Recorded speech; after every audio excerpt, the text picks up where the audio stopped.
Breaking news Kadapa corporation అధికారులకు mayor Suresh Babu show cause నోటీసులు జారీ చేశారు. కమిషనర్, డిప్యూటీ కమిషనర్తో పాటు మరో 5 అధికారులకు నోటీసులు ఇచ్చారు. నిన్న జరిగిన సర్వసభ్య సమావేశానికి అధికారులు గైర్హాజరు కావడంపై మేయర్ సురేష్ బాబు వివరణ కోరారు. జీహెచ్ఎంసీ యాక్ట్ 88 కింద ఈ నోటీసులు జారీ చేశారు.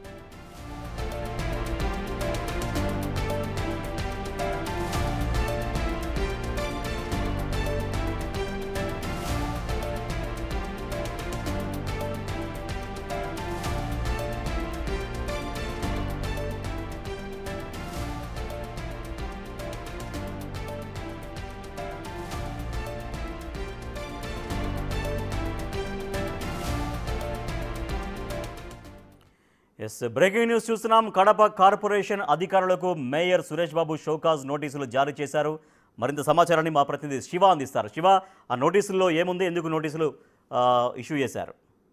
రాజేష్, కడప కార్పొరేషన్ వివాదం కొనసాగుతూనే ఉంది. అయితే నిన్నటి వరకు మేయర్ వర్సెస్ ఎమ్మెల్యేగా ఉన్న వివాదం ఈ రోజు మాత్రం మేయర్ వర్సెస్ అధికారుల చుట్టూ తిరుగుతుంది. ఎందుకంటే నిన్న జరిగిన సర్వసభ్య సమావేశానికి సంబంధించి కూడా మేయర్ తో పాటు తమ కార్పొరేటర్లు మేయర్ ఛాంబర్ ఎదుట సమావేశం నిర్వహించుకోవడం, బట్ అధికారులు మాత్రం ఎమ్మెల్యే మధురెడ్డితో పాటు సమావేశ మందిలో వెయిట్ చేయడంపై దీనికి సందిగ్ధం మారింది. ఎందుకంటే మేయర్ కడప కార్పొరేషన్ లో ఒక అధికారాలు నాకే ఉంటాయి. సో నేను నాకున్న అధికారాలతో ఉన్న కార్పొరేటర్లతో మేజర్ కోరంతో కూడా నిర్వహించాను. అయితే దీనికి సంబంధించి మాత్రం అధికారులకు సమాచారం ఇచ్చినప్పటికీ కూడా ఏ ఒక అధికారి కూడా రాలేదు.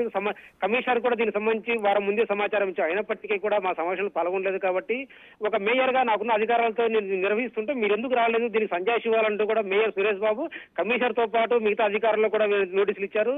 వారం రోజుల సమాచారం లేదంటే జీహెచ్ఎంసీ యాక్ట్ ప్రకారం ఎందరిపై చర్య తీసుకుంటూ అంటూ కూడా పేర్కొన్నారు. దీనికి సంబంధించి కూడా అయితే ఇప్పటికే కమిషనర్ మాత్రం ఇక్కడ మేము అందరం సమావేశ మంత్రాలు వెయిట్ చేస్తాం. ఇక్కడ సర్వసభ్య సమావేశానికి సంబంధించి కూడా ఏర్పాట్లు సిద్ధం చేశాం. ఇక్కడ ఉన్నటువంటి పైన హాల్లో మీటింగ్ హాల్లో ఏర్పాటు చేశాం. బట్ మేయర్ తో పాటు కార్పొరేటర్లు కూడా ఎవరు పాల్గొనలేదు. కాబట్టి నాకు ఒక అధికారిగా నేను అన్నిటి ఏర్పాట్లు చేశాను. కానీ మేయర్ తో పాటు కార్పొరేటర్ రాలేదు. సో దీనికి సంబంధించి కూడా ఇప్పటికీ ఆయన కూడా దీనికి సంబంధించి వివరించి తెలుస్తుంది. అయితే ఈ వివాదం మాత్రం మేయర్ వర్సెస్ అధికారులు తిరుగుతుంది. Rajesh, right, thank you Shiva.